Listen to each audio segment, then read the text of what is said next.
I feel very sad. And I'm determined in that single second. We have to use our rule of law to stop all these. And that's why all Hong Kong people who are law-abiding, who are good citizens, innocent citizens, we welcome the National Security Law of Hong Kong SAR. The High Court of Hong Kong Special Administrative Region has sentenced Jimmy Lai to 20 years in prison. Do you think it's a fair judgment? And how does the court define the act of collusion with foreign forces and the seriousness of endangerment to national security? I think this is a very fair, impartial, as well as a lenient judgment, in fact. The defendant and the newspaper has for a long, long time deliberately and purposefully stirred and provoked hatred against China and hatred against different groups of people in Hong Kong, against the Hong Kong government, which has led a very, very harmful result. And to the very extreme situation is 2019, where Hong Kong has always been famous for the rule of law. But during that year, it gets so unfamiliar to me as a law professor. I've never seen Hong Kong like that. The young people, everyone who seem to have brainwashed and not to obey the rule of law and can attack anyone, any people, any person who disagrees with them for their so-called aspiration for their own system. This is selfish, this is unlawful, that is completely not acceptable for our community.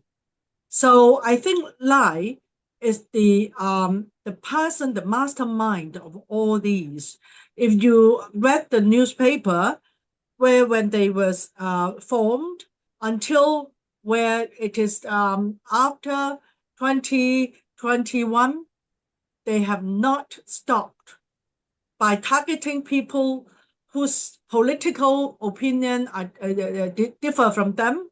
No matter whom, they will cause the damages to their reputation, and they will deliberately roll different kind or invite different kind of people who wrote very radical articles which have been used by the high school as teaching materials for one of our mandatory subjects in the high school. That has caused dangerous result of the growing up of our young people. And that is the saddest thing of Hong Kong, and the most harmful thing, of course, from me, from the education sector, from the law sector, which is completely unacceptable by Hong Kong community. From your legal professional perspective, is there any key aspect we need to notice in terms of safeguarding the defendant's statutory rights and judicial fairness? Hong Kong is very famous for due process and judicial justice. From the way the lengthy process of our 150 days for the trial with different witnesses and the arguments submitted by different lawyers, every single bit is in compliance with our due process. We call procedural justice, highly regarded in common law. And I think the defendants have enjoyed them full. You can see how careful the judgments have reflected their thoughtful consideration in terms of procedure, in terms of fundamental principles of law. Even the sentence of Jimmy Lai, they actually take into consideration of his health and his age.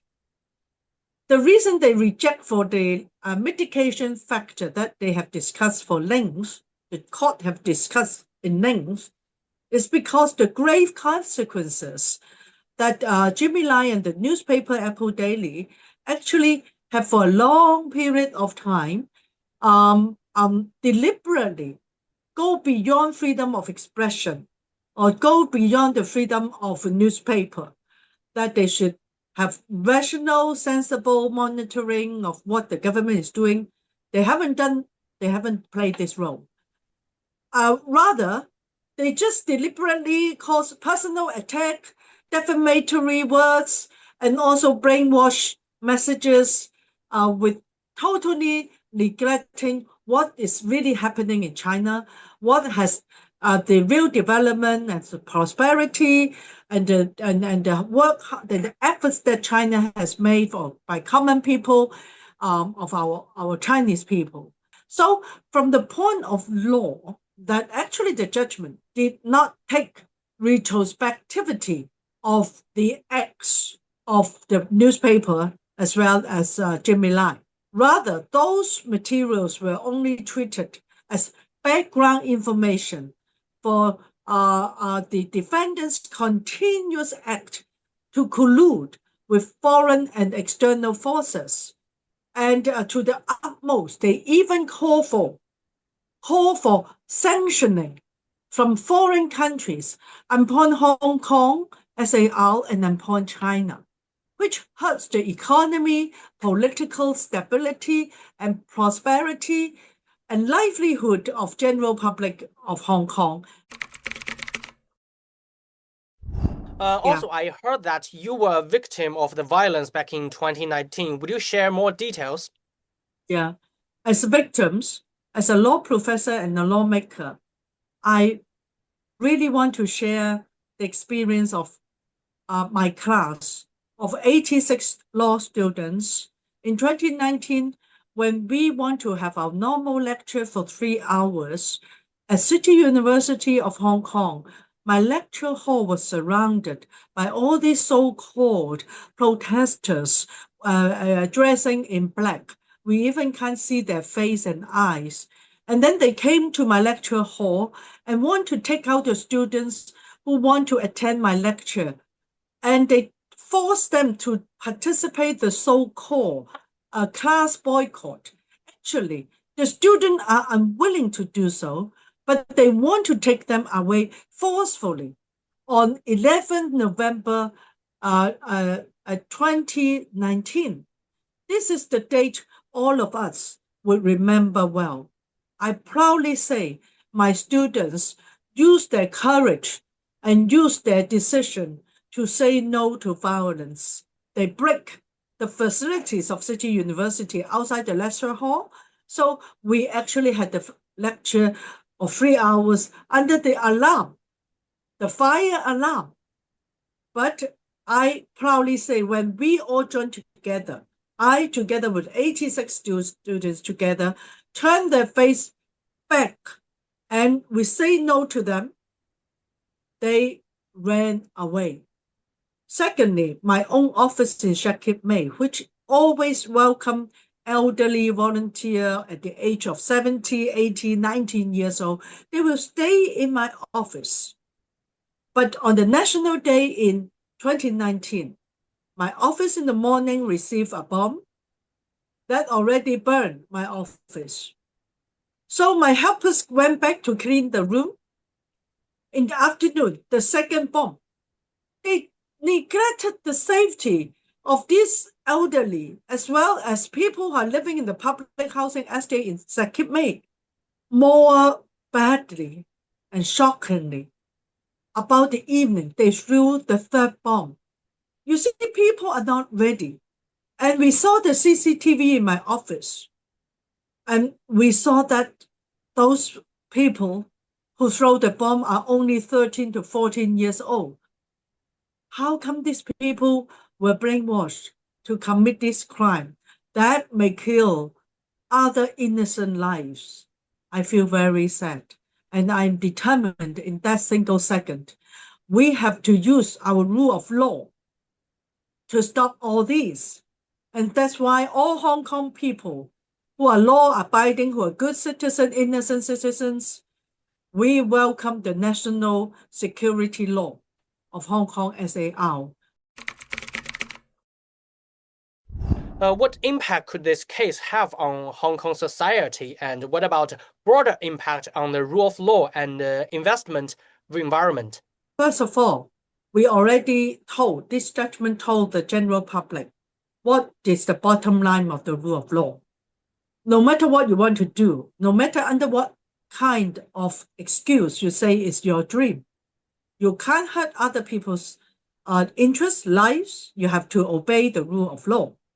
National security law of Hong Kong SAR, as well as the basic law and other laws in Hong Kong, are all working to support the safety and prosperity of Hong Kong. You can see, after the Hong Kong SAR national security law was promulgated, the police already have some tools to restore the public order of Hong Kong, and all those innocent people who have been brainwashed, who thought that if they disobey the law, they break the law with the excuse of higher goal, they would need not be penalized. That is not true. A law-abiding place to adhere to the rule of law, everyone is equal before the law.